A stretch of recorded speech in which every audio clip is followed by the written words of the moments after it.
We're back, sort of. Yeah, unofficially back. Let's wait for the YouTube to wake up. There it is. There it is. Just make sure we're up here. Sometimes it takes a minute. There it is. There it is. Beautiful. Beautiful. What's up, everybody? Welcome to Get Your News On with Ron. This is the patron stream where I respond directly to the patrons, and the replay of this later will only be available on Patreon. As you know, I've been on a break as I just got married about a week ago, and the wedding was great, by the way. And just a quick note, thank you so much for all the tweets and all the messages and all the emails. You know, I try, I'm pretty sure I responded to everybody. And thank you so much for that. So thoughtful.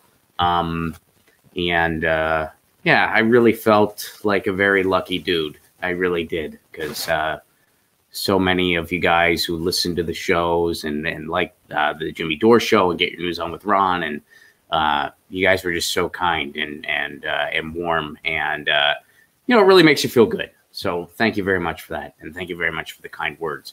And the wedding was wonderful, and then the world started going crazy. I'm supposed to be in Florida right now. I am not. I'm home in Los Angeles. We did postpone our Florida dates. For all of our Florida friends, we should have all the reschedules announced very soon. We're just working on a few details, but we should be announcing all the rescheduled dates soon. We're going to be rescheduling all 3 cities, and we should have all that locked down pretty soon, and we'll be announcing it. So we'll be coming at you. It'll just be later in the year. Hopefully, I mean, everything's up in the air. As of right now, all other 2020 dates are on. I will be in Pittsburgh April 10th, Seattle April 24th, Portland April 25th. Stay tuned. You know, obviously right now everything's on, and hopefully, I know there's some grumblings that travel to Washington State could be suspended for a little bit. Everything's kind of up in the air right now. I mean, what can you say? But wow, yeah, was not expecting all this. Wish we were coming back on some lighter fare. But you know, with the outbreak of this coronavirus and the response the United States has had to this pandemic, I gotta say, I feel like libertarians are probably feeling very, very vindicated right now.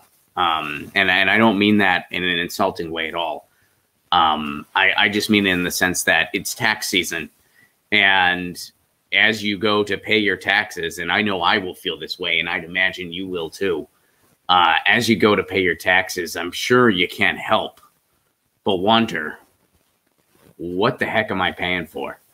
And we know what we're paying for, bombs.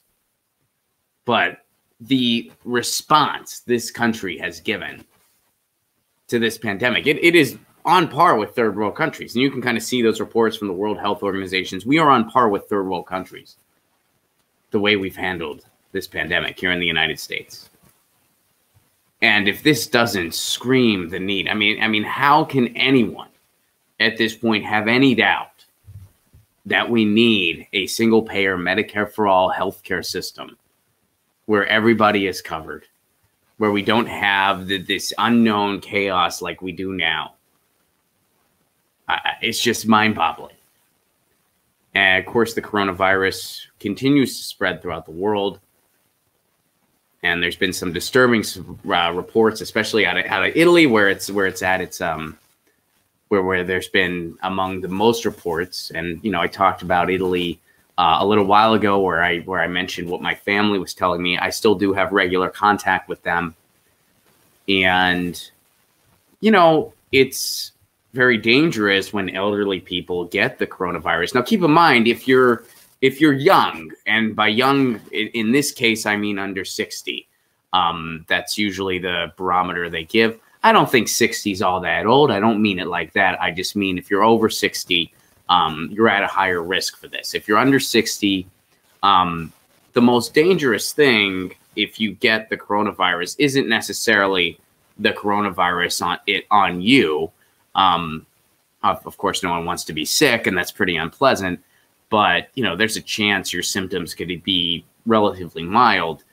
The scariest thing is that you could unknowingly, you being someone under 60, could unknowingly give it to someone else who may have a much harsher reaction to this disease where it could be deadly for them. You know, so, I mean, and it's a tough line to walk because, look, this time of year, right now, it's really rainy in Southern California. I had a wedding recently and I've been running around, and then at the last minute we had to cancel some shows. So we were on the phone trying to get everything set in place, trying to reschedule, trying to figure out logistics and everything. So it's been a little bit of a stressful time. Every time I blow my nose or every time my throat feels a little scratchy, I kind of think, oh man, is this just normal? What happens to me this time of year all the time? Or is this something more? And we all have to be incredibly cautious. I know I am taking my temperature regularly. I don't feel feverish at all, and I don't have a temperature, but you know, that's an important thing. If something just feels a little different for you, just make sure, you know, it's just something kind of typical and not something more severe. Because if you have this thing and you unknowingly give it to someone else who's, you know, more vulnerable than you, that could be really dangerous. And of course, stay home if you're sick. And sadly, in the United States, that's easier said than done because a lot of people are one paycheck away from going under. So they can't stay home. I mean, times like this, you really wish we had not just a better social safety net for society, but any social safety net whatsoever. Any social safety net whatsoever. And speaking of Italy, here's something a little interesting they're doing to kind of help their citizens out a little bit. Pornhub is offering free premium service in Italy to ease coronavirus pains. Italians can receive, when in Rome, Italians can receive free premium porn content from a giant hub for internet smuts. After Pornhub announced they will open their vaults to videos to the entire country. And they said, Forza Italia, we love you. So they're giving, now look, here's the thing. I mentioned this before. A lot of my family over in Italy, they're dudes in their 20s and 30s. So now I have a whole nother thing to worry about because they're getting all this free porn. Now I need to worry about, like, oh, geez, are they hydrating enough? Are they going to be okay through this? Is there going to be a hand lotion shortage? This picture, Ronaldo, hello. I don't have the disease, but now my hands are stumps. I picture my Italian cousins watching this and seeing this and having to explain it to their parents who don't know English as well. Like, our American cousin is crazy. He's getting on the microphone, hinting that we touch ourselves. You know what's crazy, by the way? They mentioned Forza Italia. And I don't know if all you guys realize this. Forza Italia, that's the center-right party in Italy. That's Silvio Berlusconi's party. That's their Republicans, basically. Forza Italia. So over in the United States, our conservative party has people like Mike Pence who are like, I can't eat lunch with a woman who isn't my wife. Over there, their conservative party's like, porn's a human right. Isn't that amazing? We can't even get Medicare for all. Over there, they have titties for all. How does that make you feel? How does that make you feel? So, you know, just something a little lighter to kind of ease the coronavirus woes. And here's something that's a little bit of good news. I know we could all use some good news. There's a good chance you already saw this yesterday, but I wanted to talk about it. Chelsea Manning. Well, first of all, this is not the good news part. This is the pretty bad news part. A couple days ago, Chelsea Manning attempted suicide. The good news part is that she's been released. That's the good news part. So here we go. And let's see here. Chelsea Manning freed again. That's the good news. But her refusal to testify comes with a $256,000 price tag. Chelsea Manning will be released from federal detention, but her freedom comes with a court debt of $256,000, such as the price of resisting a subpoena. So here they rehash. Manning is famous for passing along archives of military documents to WikiLeaks. while she worked as an Army intelligence analyst in Iraq. President Obama commuted her sentence, but her troubles weren't over.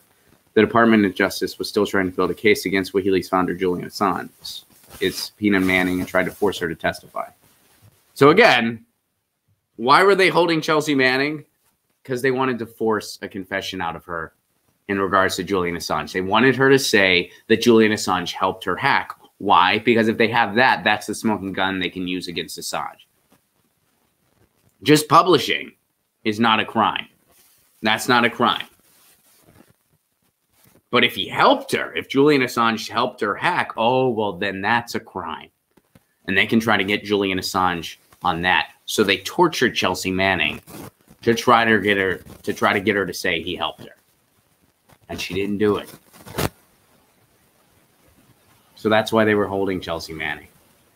But now she's freed, which that is good news. Of course, it's good news that she's freed. The bad news is she recently had a suicide attempt. So she was driven to that point. She was tortured to the point where she tried to take her own life. And of course, more bad news, she owes about $250,000 for committing no crime. And I know some of you guys were asking, I tweeted about this, and some of you were asking, what can we do for her? So there's a number of sites out there, but apparently this is the one that Evan Greer recommends. Evan Greer, Fight for the Future, recommends. And Fight for the Future, along with other organizations, have been very on top of what's been going on with Chelsea. So here's the GoFundMe. Important, Chelsea Manning is being released from jail, but she has to pay more than $250,000 in fines. This is the only official fundraiser to help her pay those fines. So, and I'm going to retweet this right now and try to make sure that when this clip goes out, we put a link in the comments as well, and in the description. Yeah, the link will be in the description. But I just retweeted this now too. So if you go on my Twitter at @RonPlacone, you can find this very easily to donate to Chelsea Manning if you are so able. I know it's a tough time for all of us. I know a lot of us are in situations right now where we can't work, where we may not have any money coming in, and it's very difficult. But you know, if you have a little bit to spare, you know, maybe you can throw it Chelsea Manning's way. $250,000. After she had been tortured for 6 years, then her sentence was commuted. Then they threw her into solitary confinement, tortured her some more so they could get a false confession out of her. And she gets to pay $250,000 for that luxury. She should be given a hell of a lot more than $250,000. That's what should be happening. That $250,000 should be her first payment as a settlement for everything she's been through. And that should, in a just world, Chelsea Manning, and I know like no monetary amount can possibly compensate for what she's been through. I'm not suggesting that, and I think you guys realize that. But what I'm saying is, in a just world, at the very least, Chelsea Manning would never have to worry about money for the rest of her freaking life. Because the assault on press freedom this has been and continues to be is beyond disgusting. We shouldn't have to be happy that she's out of jail because she shouldn't be in jail in the first place. You know, I started out saying this was good news, and it still is. She's free. That's the good part. But man, is it insane that we're in this situation. Man, is it beyond insane. She should be getting $250,000, not having to raise it. She should be getting it from our government as just one of payments for the rest of her life. That should have a note saying, we're so freaking sorry. That's what should happen in a just world. But sadly, that's not the world we live in. So it's good Chelsea Manning is free. But, of course, this blatant assault on press freedom continues, you know, towards Chelsea Manning, towards Edward Snowden, towards Julian Assange.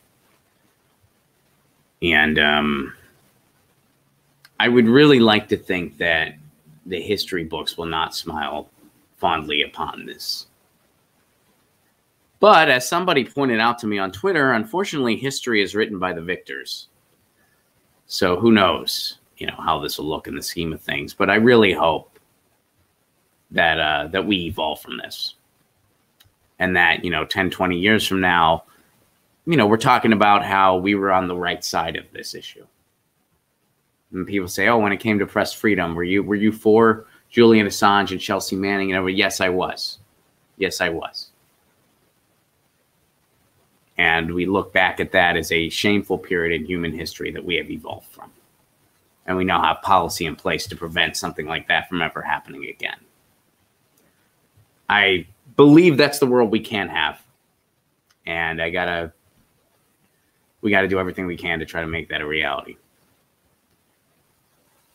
So let me see what you guys have been saying, because you guys have been talking to me over on the Patreon. This is where I respond to the patrons. So let's see here. Podcast by George. How much did Russia gating hurt Bernie's candidacy? I think the only honest way I can answer that question is I'm not sure.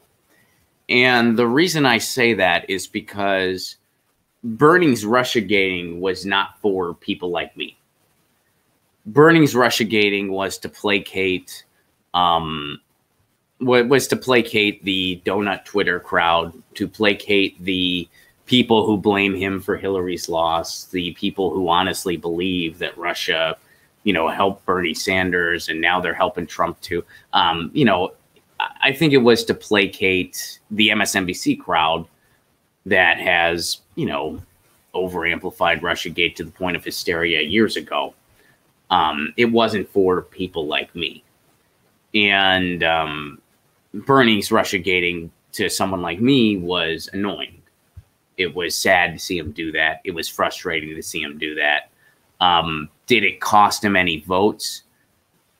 I can't be sure. I mean, if somebody canceled Bernie over Russiagate, to me that seems a little harsh because, he still has all the right policies. So I don't know how much that played a role one way or another. I'll tell you this, what I think really crushed Bernie strategically was what he's been doing recently, talking about how Joe Biden can beat Donald Trump. That's what I think has hurt Bernie Sanders way more than posting a couple annoying tweets about Russiagate ever could. And that's just an honest assessment from me. I think that when he goes on, I mean, he had that appearance recently. I think it was on Kimmel or something like that. And everything else he said was pretty much overshadowed by the fact that he talked about how Joe Biden's his friend and Joe Biden can beat Trump.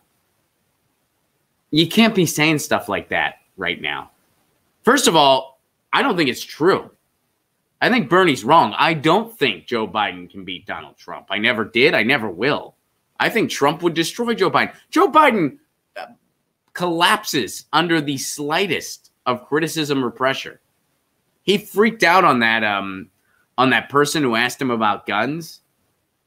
That worker who asked him, he freaked out on the guy.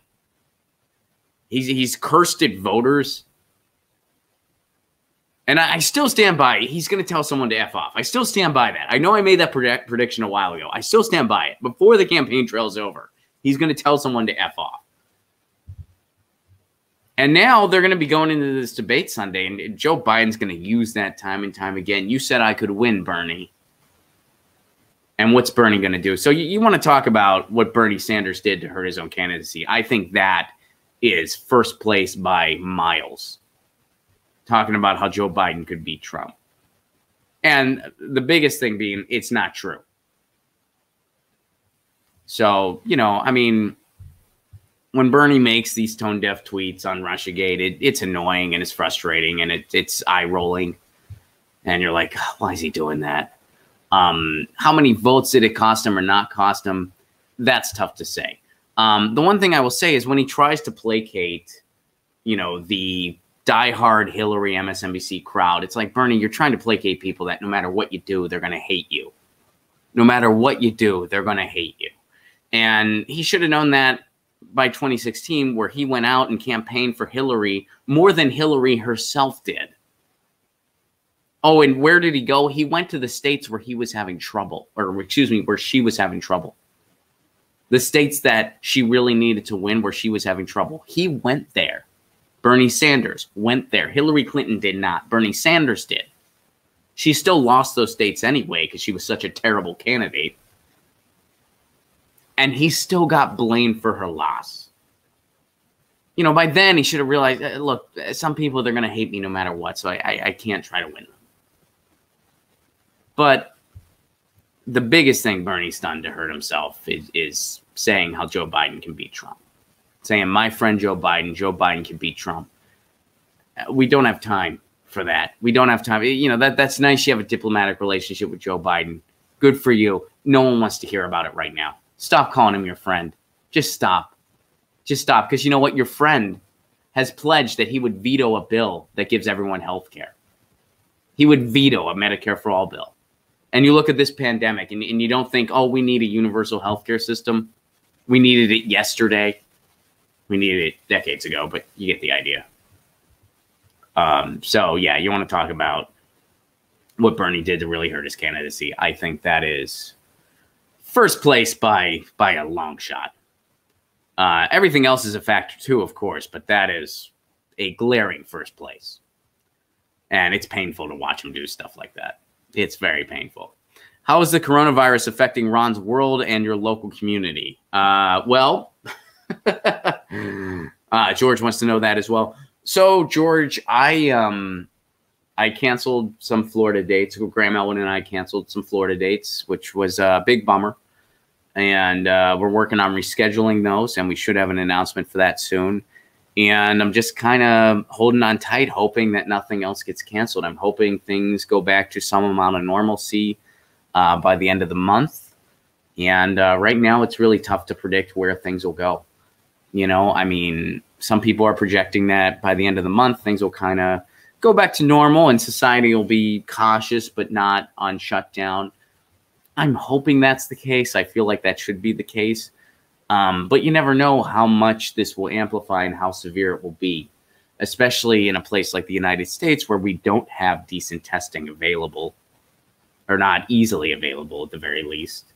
So there's probably a lot more cases than we realize right now. Which, again, that's very dangerous because, again, someone like me, you know, I'm in my 30s, I could have it. My symptoms might not be all that severe. And then I could unknowingly give it to someone else who will respond to that virus way more drastically than someone like me did. You know, that's the scariest part. So again, if you're under 60, and if you're like, these are just typical allergies, just make sure, take your temperature. Take your temperature. Read, you know, there's different little panels out there that you can find online where they say, look, if this is going on, you just have a common cold that it's just typical of the season. But if this is going on, it might be the coronavirus. And look, it's like, are you having headaches?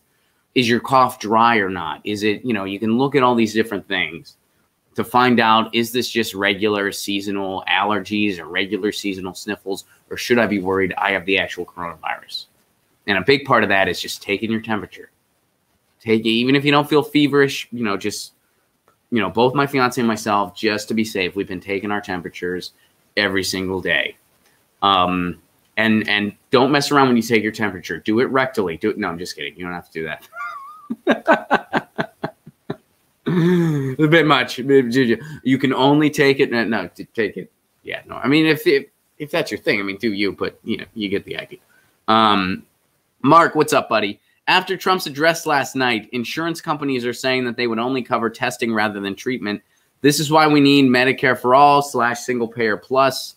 We are only as healthy as our sickest members of society. Yeah, I agree with pretty much everything you said. I would just leave it at Medicare for all. This is why we need Medicare for all, full stop. But you're absolutely right. We are only as healthy as our sickest members of society. And now it's like, oh, they'll cover the tests, but not the treatment. So you just get to know how sick you are. That's all. You just get to know. You'll get to know how sick you are. And, you know, you see how the CDC has lost funding, how preventative measures to prevent something like this. Trump has cut their funding. You see the way Trump himself has handled it, how he put Mike Pence in charge of certain things, a guy who the only medical knowledge he knows is you can pray at something. And that's why we're in the boat we're in. You know, the CDC provides resources constantly. And one thing I would like to give everyone a note of is that there are streams that the CDC is doing every day where they talk about what's going on and what you can do. So that stuff is all out there. But again, a lot of the resources we need aren't readily available. Why aren't they readily available? Is it because we don't have the financial ability to provide them? No, we're the richest country in the world. We're the richest country in the world. I live in California, the 5th largest GDP in the frickin' world. The reason they're not readily available is because of how messed up our healthcare system is, or lack of healthcare system. If we had a universal system, a single payer, Medicare for all system, we would be handling this way better. And in a lot of other countries, you know, Kevin from Right Brain Studios, who you guys know, he did the Revolution Televised. He's going to be collaborating with me on our municipal broadband docs. Unfortunately, because of what has happened recently, that project is going to be going slower than I initially planned. I feel like that's the boat we're all in right now, but still working on that. I mean, he was in China. He was in China, and, you know, he was saying how, yeah, they put the place on lockdown. They get people tested. They have a system in place. Same with Italy. And I know there's a lot of bad news coming out in Italy right now. But, you know, again, when I talk to my friends and family over there, they're like, yeah, they have a system in place to take care of people. You know, the scary thing is that their hospitals are getting overcrowded. That's the really scary part. So, yeah, I mean, if this isn't, I mean, even there was a thing that circulated where even CNN was saying, like, oh, we need a Medicare for all style system. I don't know what they called it exactly. I didn't watch the video clip. I'm sure they kind of beat around the bush of what they were actually calling for, but hopefully the one silver lining here is that we really do see this as a huge wake-up call for a universal healthcare system. Hopefully. Here's hoping. Mark, I love this question. This question made my freaking day. How is being an official Rhythm Section member feel like? Thank you, Mark. So, Mark is referencing a joke that I have in my act, which it's on my album, Agnostic Holiday, and it's also on the YouTube. It's on my YouTube if you go to the stand-up section on my YouTube. So I won't give anything away, but you should go check out that joke. The premise of the joke is that when it comes to humanity, my wife still feels trippy saying it, but my wife is the front man, front person, and I am the rhythm section. And yeah, so how does it feel? It feels amazing, Mark. It feels, I just realized I didn't put my wedding band on yet today. I took it off yesterday when I went out because it was raining out. I was like, I should probably take, it's raining, but yeah, I don't have my wedding band on, at the moment, but I'll put it on, you know, before I go anywhere today. And, yeah, it feels cool. Getting married, it was, they say that your wedding's a huge blur, and man, that's true. I mean, I still feel like the whole thing was just like, the whole thing just feels like one big day. Like Friday night was my bachelor party. Saturday night was my, was the welcome, like we did a welcome party for everyone, you know, and then Sunday night was the wedding. And it just felt like one big party in like the coolest way possible. And it was a wild night. All three of them. The bachelor party might have been the wildest night. Some people struggled the next morning, which means it was a good party.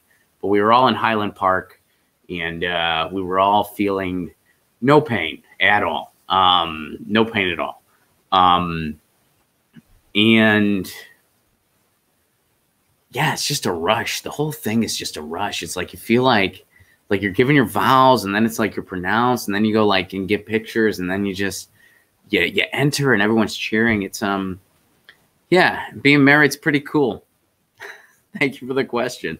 Lois, what's up? Bummer, honeymooning when we're all supposed to stay 2 meters apart and not even supposed to shake hands. Now that's comedy. We actually, when we said I do, we did butterfly kisses, my wife and I. We did. We were like, I do. I'm just kidding. We didn't do that. No, we haven't. You know, that's the thing. We talked about it and we're like, dude, if you got it, I'm getting it, and vice versa. So whatever, we're a team. We're in this together. We're still going to kiss. We're still going to do what husband and wife do. So yeah.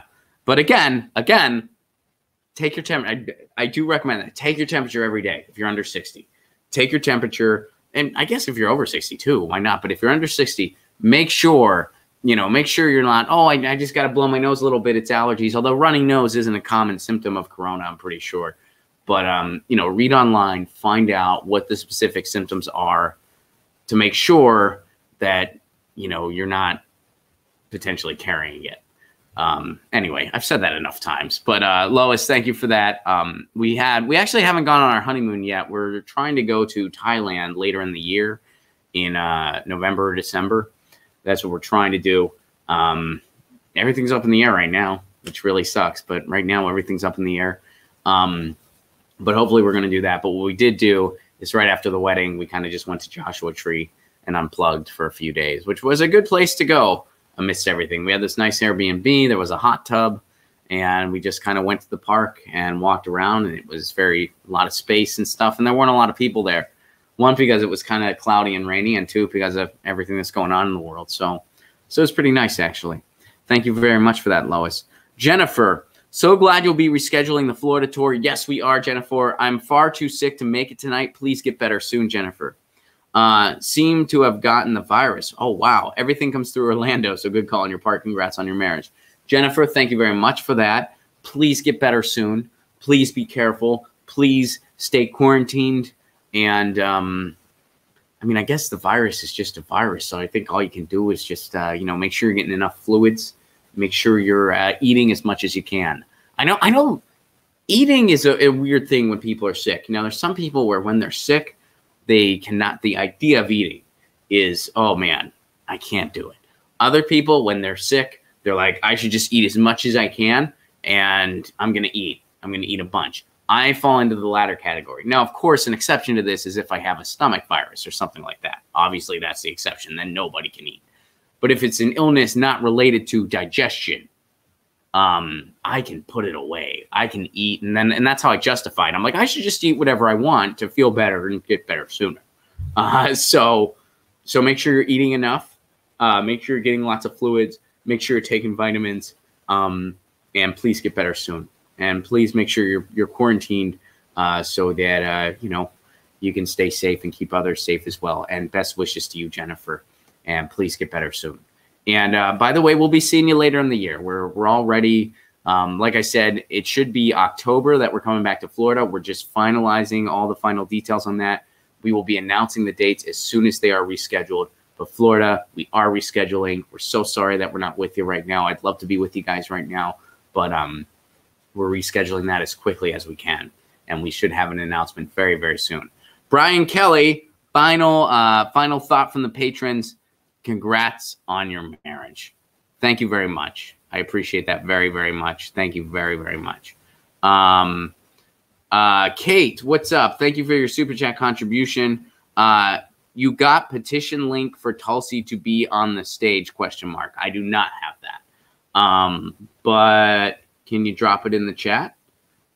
I don't have that on me, but if you drop that in the chat, that'd be super. And then people can go and they can sign that. I've said this before on Twitter, and I think it's very true. If you had a debate stage that had Joe Biden, Tulsi Gabbard, and Bernie Sanders, and no one else, Joe Biden's political career would be over by the end of that debate. I really do believe that. I really do believe that. I think that debate I think he'd lose it.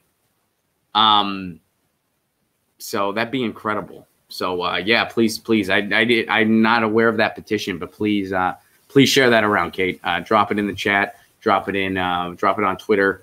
And yeah. So guys, thank you so much for being part of this. Patrons, thank you very much. None of this could exist without you. I mean that sincerely. Kate, thank you for your super chat. Podcast by George, Mark, Lois, Jennifer, Brian. Thank you very much for your thoughts and questions for this week's patrons only stream. If you're watching this in real time and you're not a patron yet, patreon.com/Ron Placone. If you got an extra $1 a month, want to throw it my way, you get all kinds of exclusive content. You get a patrons only stream where the replay is only available on Patreon, and I only respond to the patrons. That happens once a week. You get full stand-up clips not available anywhere else. You get my album where you can just download it in its entirety. You get videos of songs that I'm working on. You get all kinds of fun stuff, and it's for a pay-what-you-can level. The suggested tier is $5, but whatever level you give, no matter $1 or more, you all get the same stuff. And guys, I know it's a very tough time, but if you are financially stable and got an extra $1 to spare, please do consider sending it my way, patreon.com/Ron Placone. And I know a lot of you guys have been emailing me about, expressing your concerns, which I appreciate that. I appreciate it very much. Some of you guys have been saying, I don't know if you're going to have to cancel more tour dates. And, I know for creative types like me, that is a big part of how we make our livings.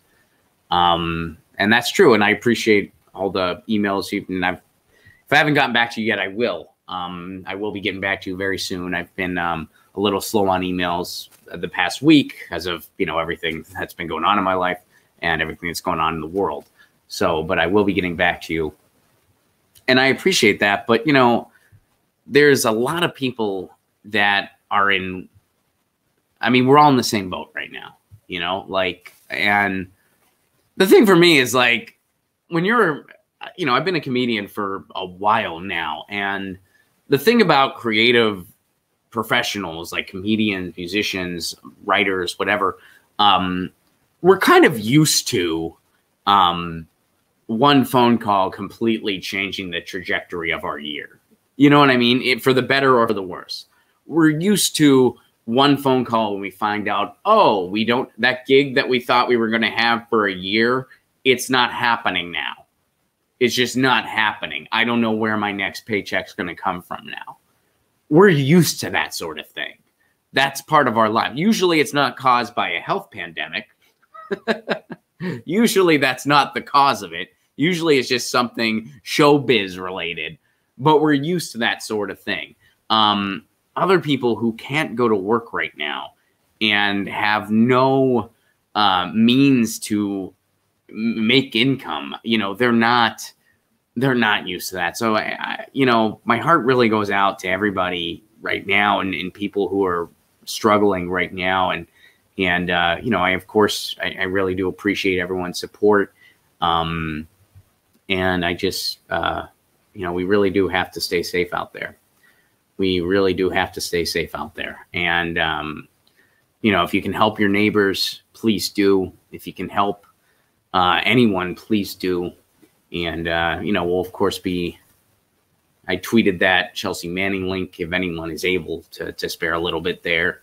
And, yeah, just stay safe out there, guys. Really, I'll be coming at you pretty regularly because it's one of the things we can still do. We can still watch content online.